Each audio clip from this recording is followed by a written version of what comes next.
Argentine গোলরক্ষক ইমি মার্টিনেজকে লোনে নিতে প্রস্তাব করেছে ম্যানচেস্টার ইউনাইটেড।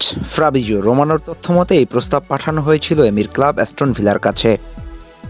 তবে অ্যাস্টন ভিলা মার্টিনেজকে লোনে দিতে অস্বীকার করেছে।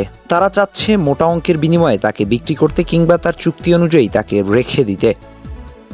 এর জন্য ভিলা দাবি করতে পারে 40 মিলিয়ন ইউরো পর্যন্ত, এক কথায় মোটা অঙ্কের নগদ অর্থ। অপরদিকে ম্যানচেস্টার ইউনাইটেড চাচ্ছে খেলোয়াড়ের বিনিময়ে লোনে নিতে। তবে নিশ্চিতভাবেই ম্যান ইউর এই প্রস্তাব প্রত্যাখ্যান করেছে ভিলা। তবে কি এই সিজনে অ্যাস্টন ভিলাতেই থেকে যাচ্ছে মার্টিনেজ? নতুন মৌসুম শুরুর আগে গোলপোস্টের অভিজ্ঞতা ও নেতৃত্ব আনতে ইমি মার্টিনেজকে দলে চায় ম্যানচেস্টার ইউনাইটেড। ডিগিয়ার বিদায়ের পর ওনানা ঠিক নিজের জায়গা পোক্ত করতে পারেননি। ফলে গুঞ্জন চলছে দ্বিতীয় গোলকিপার হিসেবে নয়, বরং সম্ভাব্য প্রথম পছন্দ হিসেবেই মার্টিনেজকে আনতে চায় ইউনাইটেড। অন্যদিকে মার্টিনেজ নিজেও চ্যাম্পিয়ন্স লিগে খেলার আগ্রহ পোষণ করেছিলেন আগেই, কিন্তু অ্যাস্টন ভিলার অবস্থান এখনও কঠোর। তারা মার্টিনেজকে একমাত্র বিক্রির মাধ্যমেই ছাড়তে চায়, তাও কমপক্ষে 40 মিলিয়ন ইউরো মূল্য। দেখার বিষয় ইউনাইটেড কি তাদের প্রস্তাব উন্নত করে নতুন করে আলোচনায় ফেরে, নাকি মার্টিনেজ এই মৌসুমে অ্যাস্টন ভিলার গোলবারেই অতন্ত্র প্রহরীর দায়িত্ব পালন করে যাবেন। সব মিলিয়ে তার ভবিষ্যৎ নিয়ে এখনও ধোঁয়াশা কাটেনি। মাঠের ভেতরেও বাইরে অভিজ্ঞতার দিক থেকেও মার্টিনেজ এগিয়ে আছেন বর্তমান ইউনাইটেড গোলরক্ষক আন্দ্রে ওনানার চেয়ে।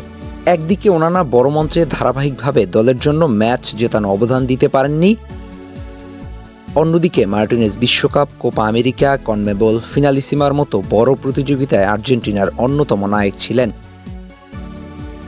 বিশেষ করে ট্রাইব্রেকারে তার মানসিক দৃঢ়তা, প্রতিপক্ষকে চাপে ফেলার ক্ষমতা আর গোলবারের নিচে নির্ভরতার নাম হয়ে ওঠা, এই দিকগুলো তাকে ওনানার তুলনায় অনেক বেশি কার্যকর করে তোলে।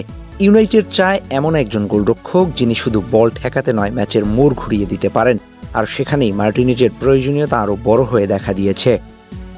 এখন দেখার বিষয় ম্যান ইউ বিকল্প অপশন হিসেবে ইমিকে নগদ অর্থ দিয়ে কেনার জন্য আগ্রহ দেখায় কিনা, নাকি অ্যাস্টন ভিলার হয়েই এই সিজনে থেকে যাওয়া হচ্ছে, সেটা হয়তো খুব শিগগিরই স্পষ্ট হওয়া যাবে। তবে আপাতত লোনে যাওয়া হচ্ছে না এই গোলরক্ষকের। আহমেদ হাসনাইন খান, টিম স্পোর্টস।